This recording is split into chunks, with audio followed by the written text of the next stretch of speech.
안녕하세요. 책 읽어주는 강사 손정입니다. 오늘은 한 페이지 보고서 작성법 두 번째 사례를 한번 들어보겠습니다. 지난번 내용하고 완전히 이어지는 건 아니고 지난번하고는 또 별도의 내용으로 한번 해보겠습니다.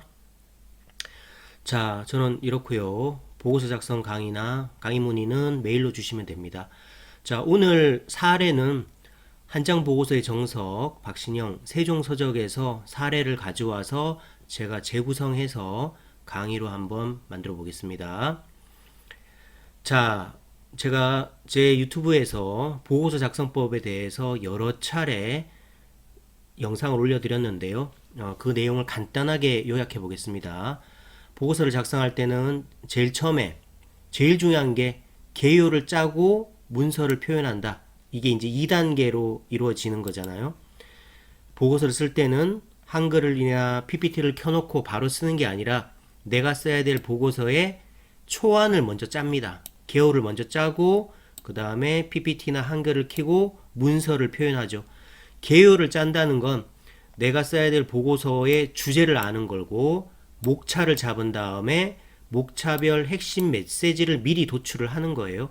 그런 다음에 그렇게 짜놓은 개요를 보고 내용들을 좀 그룹핑하고 구조화해서 잘 읽히는 문장, 시각화된 표현으로 옮기는 과정이죠.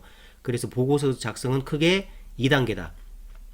주제, 구조, 소재, 표현, 글의 4요소를 이용해서 앞에 3요소로 개요를 짜고 뒤에 표현으로 문서 표현하는 작업입니다. 자, 제일 처음 그럼 주제입니다. 보고서를 쓴다 그러면 내가 써야 될 보고서가 뭐다 라는 걸 아는 일이 중요합니다. 내가 써야 될 보고서가 상황 보고서구나. 그러면 상황이 주제가 돼야 되겠다. 결과 보고서니까 일의 결과와 근거가 주제가 돼야 되겠다. 내가 써야 될 보고서가 기획서니까 추진 배경 그리고 전략이 주제가 돼야 되겠다. 이거를 아는 일이 중요합니다. 알았다면 목차를 잡아야 되겠죠. 목차는 상사가 궁금해하는 내용을 궁금해하는 순서로 담는다 그랬습니다. 상사가 보고서라는 곳에서 궁금해할 수 있는 모든 내용을 뽑아보면 이렇습니다. 이 일을 왜 해요? 이거를 보고서 목차명으로 바꾸면 배경 또는 목적이 됩니다. 현 상태가 어떻길래 해요? 현상. 그 다음에 문제는 왜 생겼어요? 원인. 그죠? 그래서 상사가 이런 내용이 궁금한데 그것들이 보고서의 소재가 되고 얘들을 보고서의 목차명에 맞게 바꾸면 이렇게 된다. 그래서 내가 써야 될 보고서가 상황 보고서구나 라는 걸 인지했다면 이렇게 보고서 목차 후보 중에 무엇들을 꺼내서 어떤 순서로 배치할까 이런 고민을 해야 되겠죠. 그게 바로 보고서의 목차다. 자, 그러면 집중 후 상황 보고서를 쓴다. 그러면 이 중에서 무엇을 취사 선택해서 어떤 순서로 배치하면 좋을까요? 현황. 어젯밤에 비가 이만큼 왔습니다. 문제점. 그래서 사람이 얼마나 다치고 재산 피해가 얼마가 발생했습니다. 조치 결과 현재까지 이런 조치를 했습니다. 향후에 이런 조치를 더 하겠습니다. 이런 순서로 쓰면 되겠죠. 만족도 조사 결과 보고서다. 자, 이 중에 무엇을 취사 선택해서 어떤 순서로 배치하면 될까요? 자, 조사 결과는 이렇습니다. 근거는 이래요. 그래서 이 근거를 그래프 같은 걸로 좀 나타내주면 좋겠죠? 조사 결과에서 만족도가 좋은 것도 있지만 나쁜 것도 있었는데 이런 문제점이 있었습니다.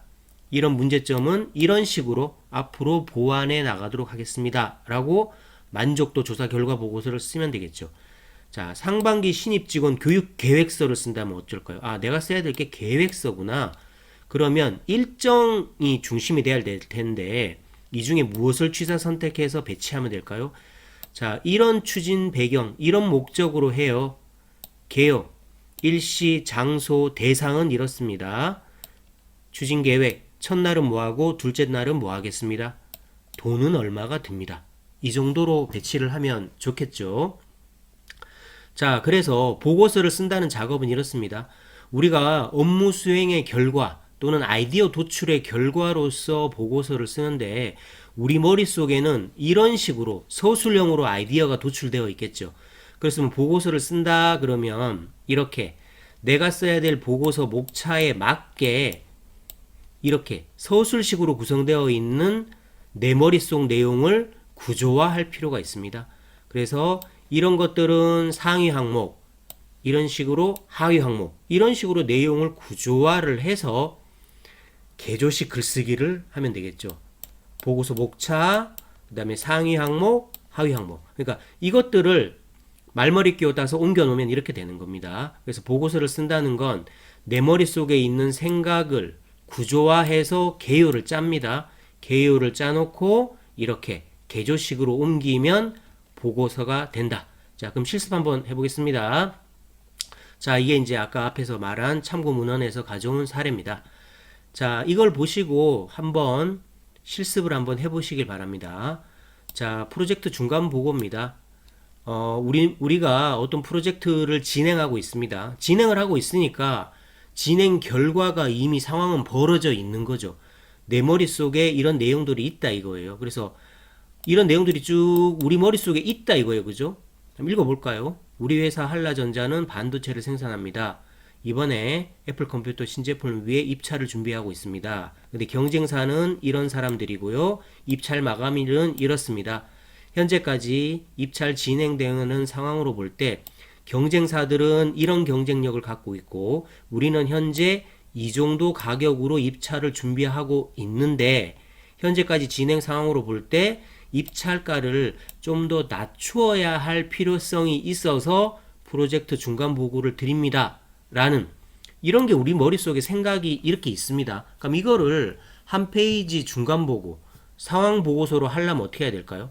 자, 내가 써야 될 게 상황 보고서구나. 그러면 현재 상황이 어떻게 되는지가 주제가 돼야 되고요. 목차 잡아야 되겠죠. 목차 한 이 정도 잡으면 되지 않을까요? 현재 상황 이렇습니다. 그런데 문제점, 쟁점 사항은 이렇습니다. 그런데 우리는 이런 대응 전략을 취해야 할 것으로 보입니다. 그래서 이 전략을 취하기 위해서 남은 기간 동안 이러한 일들을 하려고 합니다. 이 정도 중간 보고를 한다면 의사결정자가 들을 만한 내용은 다 들었다 라고 봐도 좋겠죠. 그래서 우리 머릿속에 벌어진 일들을 보고서 목차에 맞게 내용을 그룹핑을 좀 해주시는 게 중요하겠죠. 해준 다음에 이 그룹핑한 내용을 어떻게 써야 된다? 이렇게 말머리 끼워들 따서 개조식 글쓰기를 해주면 되겠죠. 개조식이란 서술식 글쓰기가 아닌 말머리 끼워 따서 낮게 개자에 나무까지 조자 문장 하나하나를 낮게를 나무까지 치듯이 쓰면 되겠죠. 그죠? 그래서 보고서도 아무리 한 페이지 보고서지만 상사나 의사결정자가 이거를 다 읽고 해석하게 하지 말고 위에다가 보고서 제목에다가도 핵심 내용을 어느 정도 좀 암시를 해주고 그 다음에 내가 이 보고서에서 밝히고자 하는 핵심을 헤드라인 잡아서 위에다가 딱 갖다 놓으면 상사는 제목과 헤드라인만 읽어도 보고서의 내용을 짐작할 수 있다. 그런 다음에 본문을 읽으면서 내용을 파악하시면 되겠죠. 그러면 우리 머릿속에 있는 이러한 내용을 이렇게 구조화해서 개조식으로 글을 쓴다면 한 페이지 보고서가 한 요 정도로 쓸 수 있겠죠. 그래서 제목 반도체 입찰 프로젝트 중간 보고 요게 제목인 거고요. 그 다음에 입찰 경쟁력 확보를 위해 제한가 조정 필요 핵심 메시지를 이렇게 썼다 이거예요. 그 다음에 현 상황 상황은 상황에 해당되는 내용들을 이렇게 1, 2, 3 원래 이제 큰 것들은 번호로 따고 하위 항목은 또 한글로 땁니다. 이 한글 밑에 뭐가 또 있으면 다시 숫자로 돌아가서 반가로 1로 따면 됩니다. 반가로 1 밑에 뭐가 또 있다 그러면 반가로 가로 따면 돼요.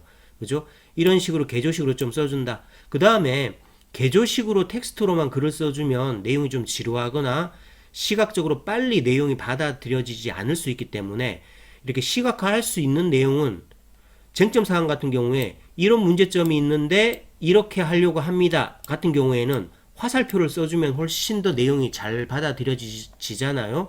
이렇게 개조식으로 그냥 쓰는 것보다. 그래서 개조식으로 쓰고 도식화할 수 있는 내용은 이런 식으로 도식화를 해준다.